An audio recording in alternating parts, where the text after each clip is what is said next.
الحمد لله وحده والصلاة والسلام على من لا نبي بعده وعلى آله وأصحابه الطيبين الطاهرين وعلى من تبعهم بإحسان إلى يوم الدين. أما بعد فأعوذ بالله من الشيطان الرجيم. بسم الله الرحمن الرحيم. إن عدة الشهور عند الله 12 شهرا في كتاب الله يوم خلق السماوات والأرض منها 4 حرم ذلك الدين القيم فلا تظلموا فيهن أنفسكم. وقال رسول الله صلى الله عليه وسلم صيام يوم عاشوراء أحتسب على الله أن يكفر السنة التي قبله. وقال من وسع على عياله في النفقة يوم عاشوراء وسع الله عليه سائر سنته. وقال رسول الله صلى الله عليه وسلم لا يؤمن أحدكم حتى تكون هواه تبعا لما جئت به. صدق اللہ مولانا العظیم وصدق رسولہ النبی الکریم. محرم کا مہینہ اسلامی سال کا پہلا مہینہ ہے. محرم سے اسلامی سال شروع ہوتا ہے. ذوالحجہ پر بقر عید پر اسلامی سال ختم ہو جاتا ہے اور بیچ میں محرم اور ذوالحجہ کے درمیان 10 مہینے گزرتے ہیں.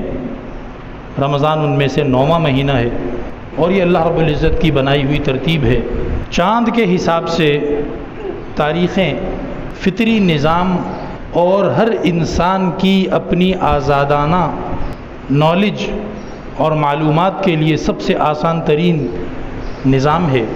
ہمارے ہاں اسلامی کیلنڈر، چاند والا کیلنڈر، قمری کیلنڈر، ہجری کیلنڈر اس کو کہا جاتا ہے. ہمارے شریعت کے جتنے بھی مسئلے ہیں، عیدوں کے، روزوں کے، حج کے، عورتوں کی عدت کے، جتنے بھی مسئلے ہیں ان کا تعلق چاند کی تاریخوں سے ڈائریکٹ ہے. اس لیے شرعی مسئلہ یہ ہے کہ چاند کی تاریخوں کو ان کا خیال رکھنا کہ آج کون سی تاریخ ہے یہ مسلمانوں پر فرض ہے. اس کا ہمیں احساس اور خیال ہونا چاہیے. ہماری گھڑی میں، ہمارے موبائل فون کے کیلنڈر میں، موبائل فون کی تاریخوں میں ہمیں اس کو بھی اپنے پاس بھر کے رکھنا چاہیے تاکہ ہمیں اسلامی تاریخ بھی ضرور پتہ ہو. یہ شریعت کا باضابطہ حکم ہے اور اس سے بہت زیادہ غفلت برتی جاتی ہے اور اس کو ایک غیر ضروری چیز سمجھا جاتا ہے. جہاں دین کے بہت سارے معاملات میں گراوٹ آ گئی ہے وہیں یہ بھی بہت بڑی گراوٹ آ گئی ہے. اس کے علاوہ ہمارے ہاں جو کیلنڈر چلتے ہیں، چاہے وہ کسانوں کا کیلنڈر ہو جس کو بکرمی کیلنڈر کہتے ہیں، چاہے وہ دفتروں کا کیلنڈر ہو جس کو عیسوی کیلنڈر یا شمسی کیلنڈر کہتے ہیں، ان کا تعلق سورج کی چال سے ہے. اور سورج کی چال کا مشاہدہ وہ ہر انسان ڈائریکٹ خود نہیں کر سکتا. اس کے لیے آپ کو ریاضی دان ہونا پڑے گا، اس کے لیے آپ کو ماہر فلکیات ہونا پڑے گا، ورنہ پھر آپ کو لوگوں کی بات پہ یقین کرنا پڑے گا.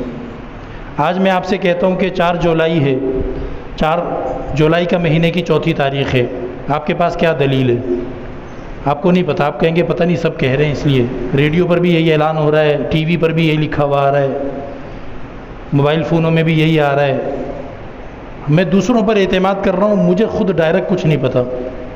لیکن جو چاند کی تاریخ ہے وہ ہر بندہ چاند کو خود دیکھے گا کہ آج سب سے پتلا باریک چاند ہے، آج پہلی کا چاند ہے، پھر دوسری کا ہو گیا، پھر تیسری کا ہو گیا. تو یہ انسان کی فطرت کے زیادہ نزدیک بھی ہے.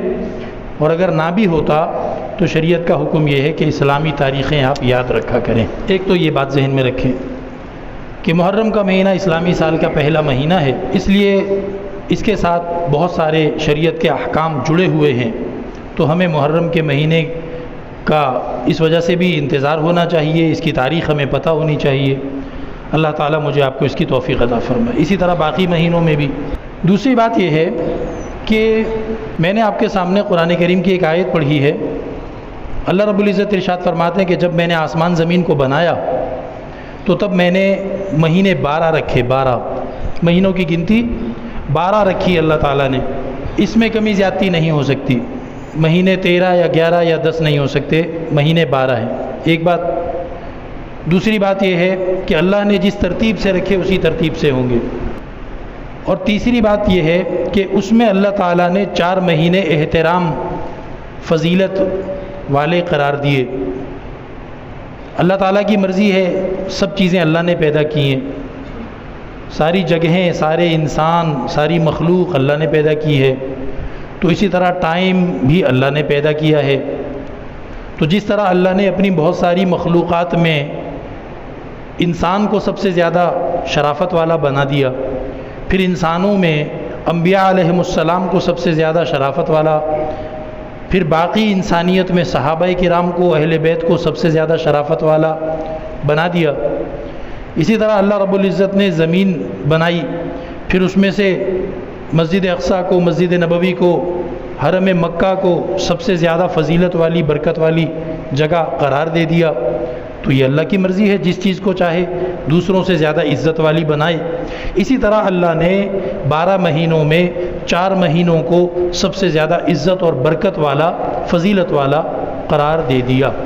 ان 4 مہینوں کی فضیلت اور برکت کا تقاضا یہ ہے کہ ان 4 مہینوں میں زیادہ سے زیادہ کوشش کر کے، ارادہ کر کے، اپنے آپ کو یاد دلا کر، اپنے آس پاس کے لوگوں کو بتا کر کہ بھائی میرا ارادہ ان مہینوں میں زیادہ سے زیادہ نیکی کے کام جو اللہ کے رسول سے ثابت ہوں وہ کرنے کا ہے، اور زیادہ سے زیادہ گناہوں سے دور رہ کر وقت گزارنے کا ہے۔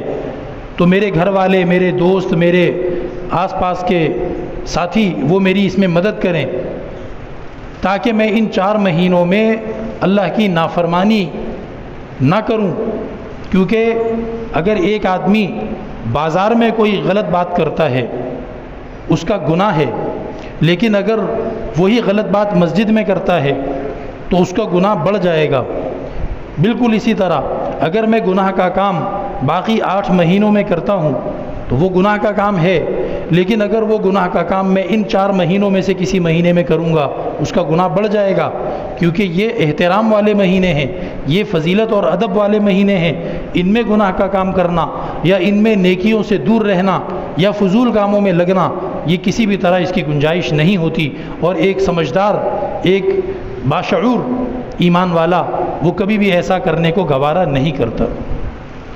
اللہ تعالیٰ نے اس آیت میں فرمایا کہ میں نے 4 مہینے احترام والے بنائے ہیں، اور ان کے احترام والے ہونے کا مطلب میں نے ابھی عرض کر دیا کہ احترام والے ہونے کا مطلب کیا ہے کہ اس میں ہم نیک کام جو نبی کریم علیہ السلام سے ثابت ہوں ان کو زیادہ سے زیادہ کریں گے، اور برے کام جن سے اللہ اور اللہ کے رسول نے صراحتاً منع کیا ہو، یا منع تو نہیں کیا لیکن ان سے ثابت نہیں ہے، اور ہم ان کاموں سے بچنے کی کوشش کریں تاکہ ہمارے یہ 4 مہینے اللہ رب العزت کو راضی کرنے کے لیے آسان ذریعہ ثابت ہو جائیں۔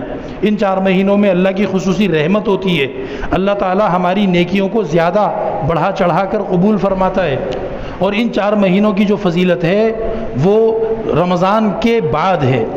رمضان کو فضیلت اللہ نے اسلام کے آنے کے بعد عطا فرمائی ہے، اور ان 4 مہینوں کو اللہ نے شروع دن سے برکت اور رحمت والے بنایا تھا۔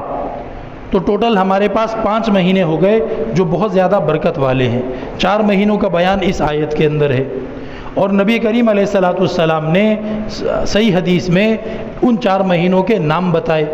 حضرت نے فرمایا کہ ان میں سے 3 تو وہ ہیں جو مسلسل ہیں، ذوالقعدہ، ذوالحجہ، محرم۔ ابھی محرم شروع ہو چکا ہے، اس سے پچھلا اور اس سے پچھلا، بڑی عید کا مہینہ اور بڑی عید سے پیچھے کا مہینہ، یہ 3 مہینے مسلسل ایک کے بعد ایک، ذوالقعدہ، ذوالحجہ اور محرم، یہ برکت اور رحمت والے، فضیلت والے، احترام والے یہ بڑے مہینے ہیں۔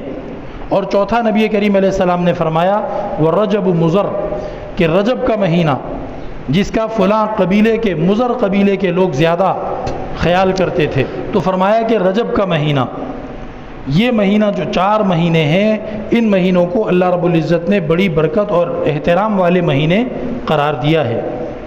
تو ان میں سے محرم جو ہے وہ ایک اور بھی خصوصی فضیلت رکھتا ہے۔ محرم کے مہینے میں ہماری ذمہ داری اور بڑھ جاتی ہے، محرم کے مہینے میں ہمیں اور زیادہ خیال کرنا چاہیے۔ محرم کے مہینے سے جڑی کچھ اضافی باتیں ایسی ہیں جو باقی احترام والے 3 مہینوں میں ہمیں نہیں ملتی۔ مثال کے طور پر محرم کے مہینے کے بارے میں ہمیں اسلامی تعلیمات میں یہ بات پتہ چلتی ہے کہ اس مہینے کے اندر ایک بڑا دن ہے، وہ دن ہے عاشورہ کا دن، محرم کی 10 تاریخ۔ یہ عاشورہ کا دن جو ہے، اس کو اللہ تعالیٰ نے شروع سے، جب سے اللہ نے وقت کو پیدا کیا، چاند سورج کا نظام بنایا، اس نظام کے ذریعے سے وقت پیدا ہوا، تب سے اللہ تعالیٰ نے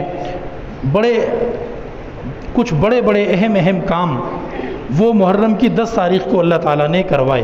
مثال کے طور پر حضرت آدم علی نبینا وعلیہ السلام، حضرت آدم کی پیدائش 10 محرم کو ہوئی ہے۔ پھر حضرت آدم علیہ السلام کو جنت میں داخلہ 10 محرم کو دیا گیا، ان کو اور ان کی بیوی صاحبہ کو۔ پھر حضرت آدم علیہ السلام کو اور ان کی بیوی صاحبہ کو جب تک اللہ نے چاہا تب تک وہ جنت میں رہے، پھر جب ان کو جنت سے بے دخل کیا گیا اور زمین پہ اتارا گیا، وہ بھی 10 محرم کی تاریخ تھی۔ پھر جب ان کی توبہ قبول کی گئی حضرت آدم علیہ السلام کی، 10 تاریخ تھی۔ حضرت نوح علی نبینا وعلیہ السلام، ان کی قوم کی نافرمانی کی وجہ سے جو طوفان پانی کا عذاب آیا اور ساری دھرتی پہ پانی چڑھ گیا، اور حضرت نوح علیہ السلام نے اللہ کے سکھانے سے، اللہ کے بتانے سے کشتی تعمیر کی، اور اس کشتی کے ذریعے سے اللہ تعالیٰ نے حضرت نوح علیہ السلام کو اور ان کی امت کو نجات عطا فرمائی۔ تو جس دن وہ طوفان اور وہ پانی جو اترا ہے اور ان کی کشتی جودی پہاڑ پہ ٹکی ہے، وہ دن بھی 10 تاریخ کا، محرم کا 10 تاریخ کا دن تھا۔ تو 10 تاریخ محرم کی اس کے اندر بڑے بڑے کام ہوئے ہیں۔ حضرت موسیٰ علی نبینا علیہ السلام، انہوں نے اور ان کی قوم نے بہت طویل ترین ظلم اور بربریت کا سامنا کیا تھا، اور فرعونی اور قبطی قوم جو تھی وہ بنی اسرائیل پر، حضرت موسیٰ علیہ السلام پر، ان کی قوم پر ہر طرح کے جرائم اور مظالم اور سفاکیت، خون خرابہ، خون ریزی، اس کو وہ حلال سمجھتے تھے۔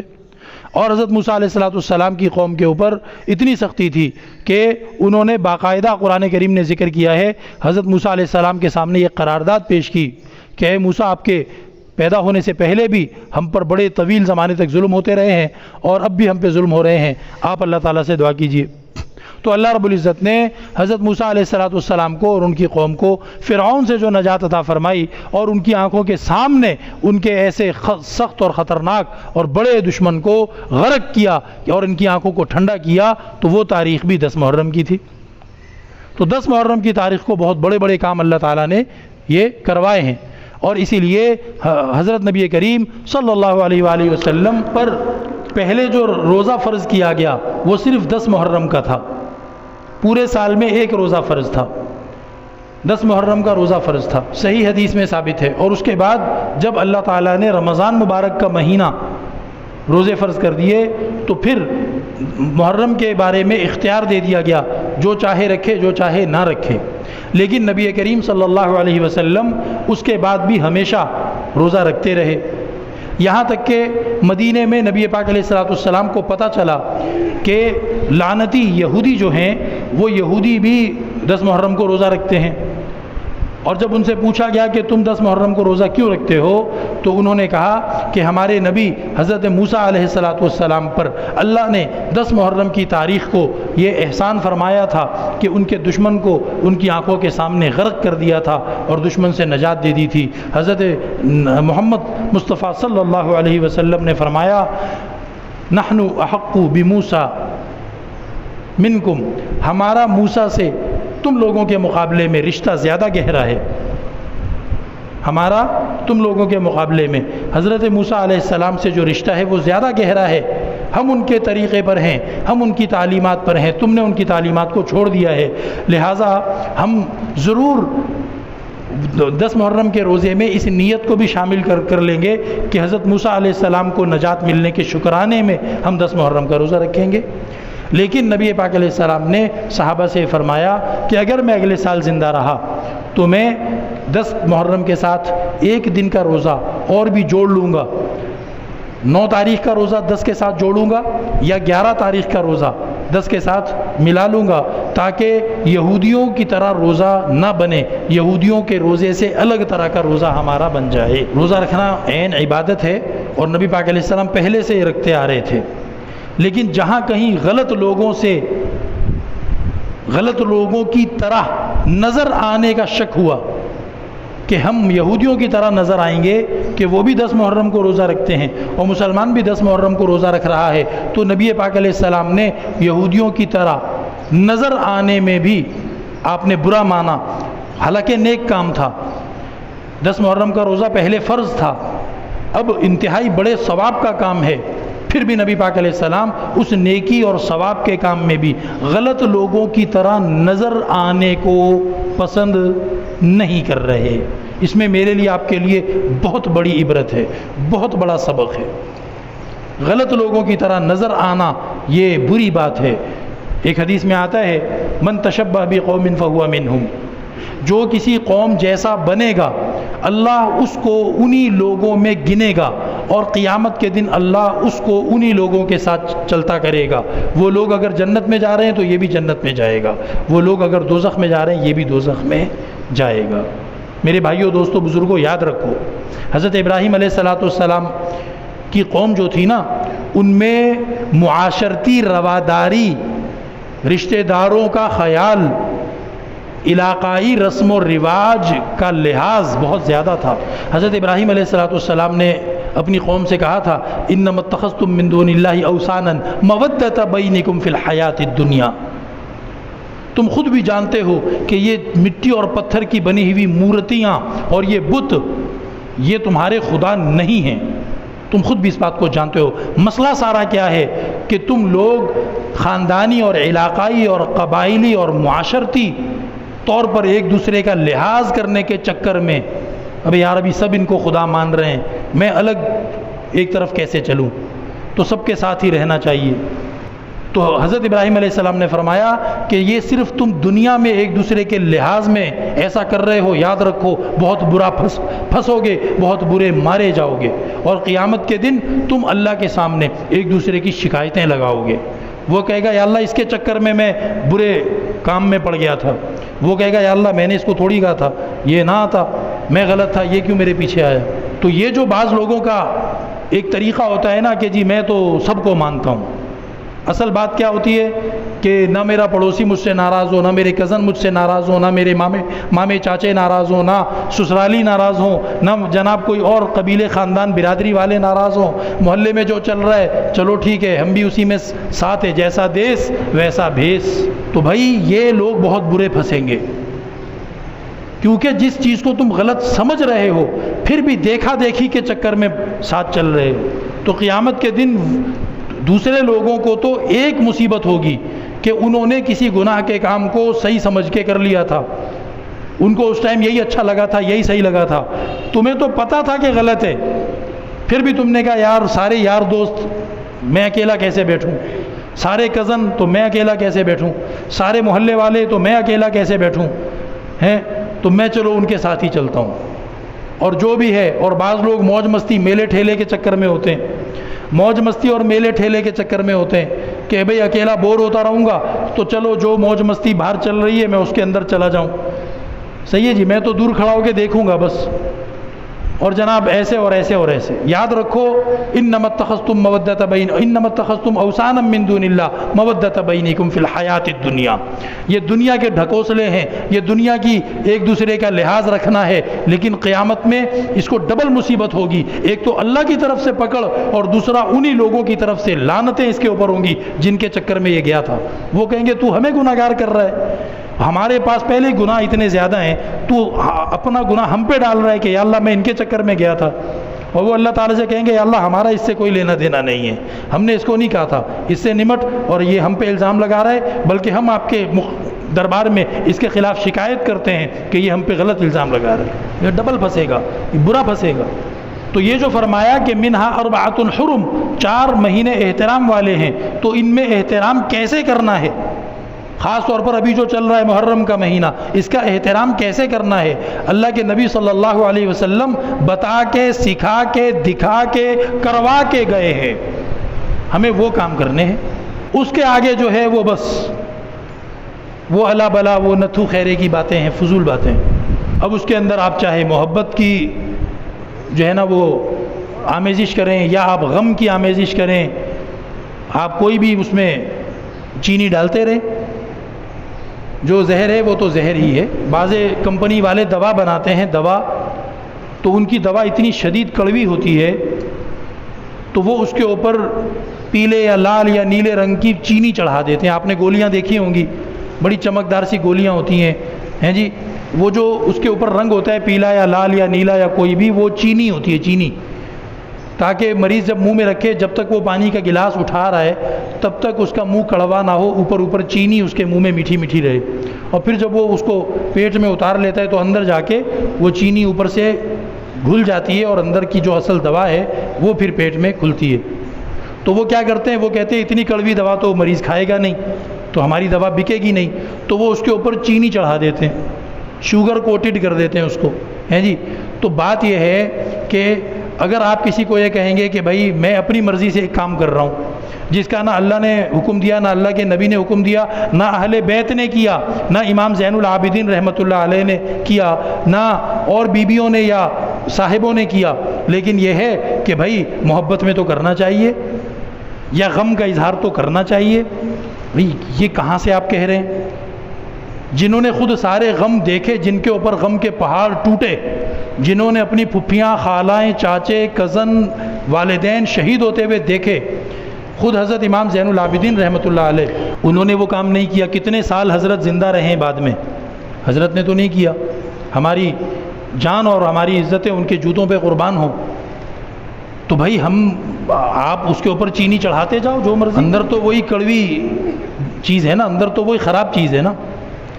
تو اب نبی پاک علیہ السلام محرم کے مہینے کا احترام مجھے آپ کو دکھا کے سکھا کے بتا کے گئے، وہ میں نے اور آپ نے ضرور کرنا ہے. اور بھائی اس کے علاوہ یہ ہے کہ اہل بیت کی درجات کی بلندی کے لیے دعائیں کرنا، وہ تو ہم پہ ویسے ہی ان کا حق ہے، ان کے اتنے احسانات ہیں ہمارے اوپر. ساری زندگی ہم ہر سانس کے ساتھ ان کے لیے درجے بلند ہونے کی دعا کریں، ان کے لیے اللہ کی رضا خوشنودی مزید حاصل ہونے کی دعا کریں، تو ہماری زندگی کی سانسیں کم پڑ جائیں، ان کا حق ادا نہیں ہوگا. لیکن نبی پاک علیہ السلام نے محرم کی ان تاریخوں میں کرنے کو کیا بتایا، وہ ہم نے کرنا ہے. اور وہی حضرت امام حسین نے کیا تھا، اور وہی ان کی آل اولاد نے کیا، اور وہی اللہ والے سب کرتے ہیں، ہمیں وہ کرنا ہے. تو ایک تو یہ فرمایا کہ نبی کریم علیہ السلام نے کہ اگلے سال اگر میں زندہ رہا تو 10 محرم کے ساتھ ایک روزہ اور بھی رکھوں گا. علماء کرام فرماتے ہیں چاہے 9 کا ملاؤ چاہے 11 کا ملا لو، 10 کے ساتھ ایک روزہ اور ملا لو. اگر کوئی بندہ نہیں ملا سکا کوئی بات نہیں، کیونکہ ایک تو ہمارے ہاں یہودی معاشرے میں ہیں نہیں آس پڑوس میں، اور دوسرا جو ہیں بھی اسرائیل میں اور دوسری جگہوں پر، وہ اصل میں یہودی نہیں ہیں، وہ صہیونی ہیں، زائونسٹ. وہ روزے کو مانتے ہی نہیں ہیں، خبیث. تو حضرت کے وہاں مدینے میں تو آس پڑوس میں تھے اور روزے بھی رکھتے تھے، تو وہاں تو تھا کہ ان جیسا نظر نہیں آنا ہے. آج کل تو ہمارے آس پڑوس میں ہیں بھی نہیں. البتہ سنت پر عمل کرنے کے لیے ہم 2 روزوں کی نیت کریں، کل ہفتے کو رکھ لیں، پرسوں اتوار کو رکھ لیں. کل آنکھ نہیں کھلی اتوار کو رکھیں، پیر کو ساتھ رکھ لیں. اللہ کے حکم سے دن بھی ٹھنڈے ہو گئے ہیں تو محرم کا روزہ ضرور رکھیں. یہ ہے 9-10 محرم کا حکم جو اللہ کے نبی دے کر گئے، اس کو ہم کرنے والے ہوں. تو حکم تو کیا ہے کہ روزہ رکھو، ٹھیک ہے جی. اب میری اور آپ کی مصروفیت پورے دن کھانے کھلانے پینے پلانے کی چلتی رہے تو اللہ کے نبی کی بات تو پھر ہم نے نہیں مانی نا. گویا ہم اللہ کے نبی کو یہ کہہ رہے ہیں کہ ہمیں زیادہ پتہ ہے، نعوذ باللہ ہمیں زیادہ پتہ ہے کہ کیا کرنا ہے. وہ ٹھیک ہے جی، وہ آپ نے کہا تھا بس ٹھیک ہے، لیکن ہمیں پتہ ہے کیا کرنا ہے. اور ساری توجہ کھانے کھلانے پینے پلانے پر، اسی پہ ساری توجہ ہے. اور اللہ کے رسول کا حکم کون پورا کرے گا بھائی؟ تو یہ غلط بات ہے. اور دوسرا یہ فرمایا کہ جو شخص محرم کے 10 تاریخ کا یوم عاشوراء کا روزہ رکھے گا تو حضرت نبی پاک علیہ السلام فرما رہے ہیں مجھے اللہ کی ذات سے امید ہے کہ اللہ تعالیٰ اس کے پچھلے سارے 12 مہینے کے گناہ معاف کر دے. بھائی ظاہر ہے جو روزہ رکھے گا صبح اپنی روٹین کے ٹائم سے پہلے اٹھے گا، اللہ کی ذات سے امید ہے اور اس بندے سے بھی یہ توقع ہے کہ وہ 2 نفل نماز بھی پڑھ لے گا. سحری کب کرتے ہیں بھائی؟ تہجد کے ٹائم کرتے ہیں نا. تہجد کے ٹائم سحری کر رہا ہے، 2 نفل نماز بھی پڑھ لے گا کم سے کم. اللہ اس کو ہمت دے، 8 نفل پڑھے اور پڑھے۔ اچھا اگر بہت ہی دیر ہو رہی ہے، بس سحری کرنے کا ہی ٹائم بچا ہے، تو جب تک کھانا سامنے رکھ رہے ہیں تب تک اللہ سے اپنے گناہوں کی معافی مانگ لے گا کہ یا اللہ میں نے جتنے بڑے چھوٹے کھلے چھپے گناہ کیے، نئے پرانے، بھول گیا یا یاد رہے، اے رب کریم میں شرمندہ ہوں، مجھے معاف فرما دے، اور یہ میں روزہ تیرے نبی کی سنت کے مطابق رکھنا چاہتا ہوں، اس کو قبول فرما۔ جب وہ بڑے گناہوں سے توبہ کر لے گا تو چھوٹے گناہ صرف روزہ رکھنے سے سارے کے سارے معاف ہو جائیں گے، اور بڑے توبہ کی وجہ سے معاف ہو جائیں گے، نامہ اعمال پاک ہو جائے گا۔ ایک روزہ، آج کل ٹھنڈے دن ہیں، ٹھنڈا موسم ہے، کوئی مشکل نہیں ہے، اللہ مجھے اور آپ کو توفیق دے دے، تو پچھلے 12 مہینے کے گناہ آپ کے معاف ہیں۔ آپ کو واپڈا والے کہہ دیں، سوئی گیس کمپنی والے کہہ دیں کہ بھائی آپ کسی دن صبح فجر کی اذان سے 1 گھنٹہ پہلے اٹھ کر یہ کام کر لیں، ایک تسبیح پڑھ لیں استغفار کی، یا 2 نفل پڑھ کے اللہ سے توبہ کر لیں، ہم آپ کے پچھلے 12 مہینے کے سارے بل معاف کر دیں گے۔ ہم کتنے خوش ہو جائیں گے اور کیسے اہتمام سے ہم یہ سارا کام کریں گے۔ تو بھائی اللہ تعالیٰ فرما رہے ہیں چھوٹے بڑے سارے گناہ معاف ہو جائیں گے اگر تم نے توبہ بھی کر لی اور روزہ بھی رکھ لیا۔ تو یہ کرنے کے کام ہیں 10 محرم کے۔ اور نبی کریم علیہ السلام نے اس کے علاوہ ایک بات یہ ارشاد فرمائی کہ جو کوئی 10 محرم کو اپنے عیال پر، عیال وہ ہوتے ہیں جو آپ کے دیے ہوئے خرچے پہ گزارا کرتے ہیں، اس لیے کہ وہ کہیں اور کام کرنے کے قابل نہیں ہیں، جیسے کہ آپ کے چھوٹے بچے ہیں، آپ کی بیویاں ہیں، آپ کے بوڑھے والدین ہیں، یہ سب آپ کے عیال ہوتے ہیں۔ پچھلے زمانے میں غلام ہوتے تھے، 24 گھنٹے مالک کی خدمت میں ہوتے تھے، باہر کہیں کام نہیں کر سکتے تھے، یہ سب آپ کے عیال ہوتے ہیں۔ فرمایا ان کے اوپر وسعت کرو، ان کو خوب جتنی گنجائش ہے اس کے حساب سے ذرا زیادہ ان کو کھلاؤ پلاؤ، تو اللہ تعالیٰ ایسا کرنے والے کے اوپر اگلا پورا سال رزق کے دروازے خوب کھولے گا، اس کے اوپر آسانیاں ہوگی، وسعت ہوگی۔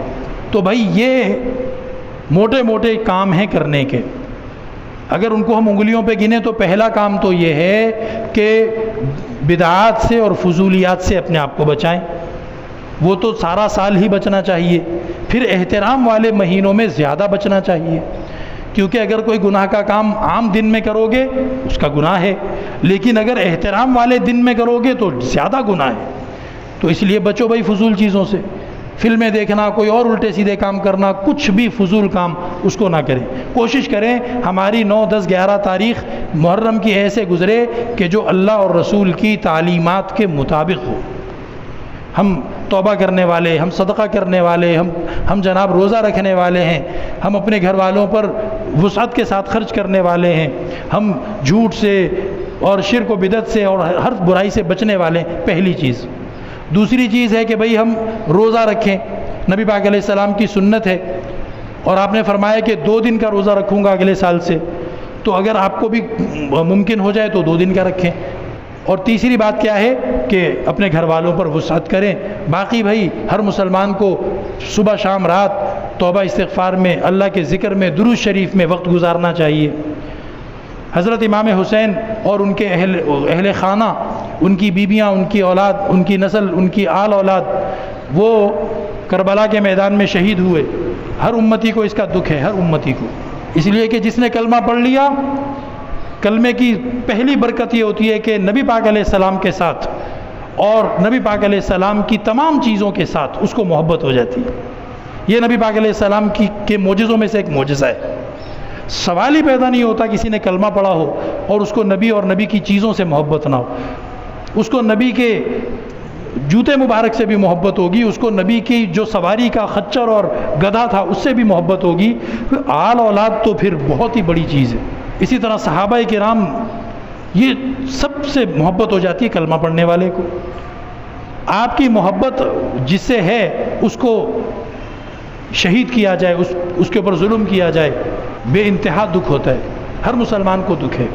لیکن ایک طرف تقدیر کا لکھا ٹلتا نہیں ہے، جو اس میں گناہگار ہوئے وہ پرلے درجے کے گناہگار ہیں، اور اللہ ان کے ساتھ نمٹے گا اپنی قدرت اور اپنی انتقام کی طاقت کے ساتھ، اللہ جو چاہے گا ان کے ساتھ کرے گا۔ میں اور آپ، ہم اہل بیت کے درجات کی بلندی کے لیے دعا کریں، اور اصل حضرت حسین رضی اللہ تعالیٰ عنہ کا جو پیغام ہے کہ نبی کریم علیہ السلام کے دین پر عمل کر کے دکھایا، اور جو دوسرے جن کے بارے میں خطرہ تھا کہ یہ عمل کرنے میں کمزور ہوں گے، ان کے خلاف کھڑے ہوئے کہ نہیں، دین میں کمزوری برداشت نہیں ہے، دین 100% چاہیے، دین 100% چاہیے، اس کے لیے جان دی تھی نا حضرت نے۔ تو میں اور آپ اپنی زندگی میں دین کتنا لے کر آئے ہیں؟ آپ کا کیا خیال ہے؟ اگر حضرت امام حسین رضی اللہ تعالی عنہ اور ان کے ساتھ جو کربلا میں شہید ہوئے، وہ آج یوسف گوٹھ میں تشریف لے آئیں اور ادھر دیکھیں کہ دین کا کیا حشر ہو رہا ہے، شرابیں چل رہی ہیں، زنا چل رہا ہے، چوریاں چل رہی ہیں، دوسروں کی غیبتیں، برائیاں، دوسروں کے راستے بند کرنا، گزرنے کے راستے گندے کرنا، دوسروں کے پانی، گیس، بجلیاں کاٹنا، وہ شاباشیاں دیں گے ادھر آ کے؟ جس نظام کے خلاف انہوں نے جان دی تھی، ہم وہ نظام یہاں چلا رہے ہیں اور پھر ہم باتیں کرتے ہیں جی۔ تو ان کا پیغام یہی ہے ان کا کہ بھئی میرے نانا کے دین میں کمی نہیں کرو، جو دین وہ لے کر آئے اس کو اپنے اوپر بھی نافذ کرو، اپنی زندگیوں میں اس کو لے کر آؤ۔ تب حضرت حسین رضی اللہ تعالیٰ عنہ خوش ہیں، اور اسی لیے وہ ناراض ہو کر آئے تھے اور ظلم کے خلاف کھڑے ہوئے تھے، اور اللہ تعالیٰ نے ان کے درجات چونکہ بہت زیادہ بلند کرنے تھے، اس لیے اللہ نے ان کو یوم عاشورہ جیسے بابرکت دن میں شہادت نصیب فرمائی۔ ان کے درجات کی بلندی کا ہم اندازہ نہیں کر سکتے۔ تو یہ خلاصہ ہے محرم کی تعلیمات، محرم کے بارے میں اسلام کی تعلیمات کا۔ اللہ تعالیٰ مجھے اور آپ کو ان باتوں پر عمل کرنے کی توفیق عطا فرمائے۔ وآخر دعوانا الحمدللہ رب العالمین۔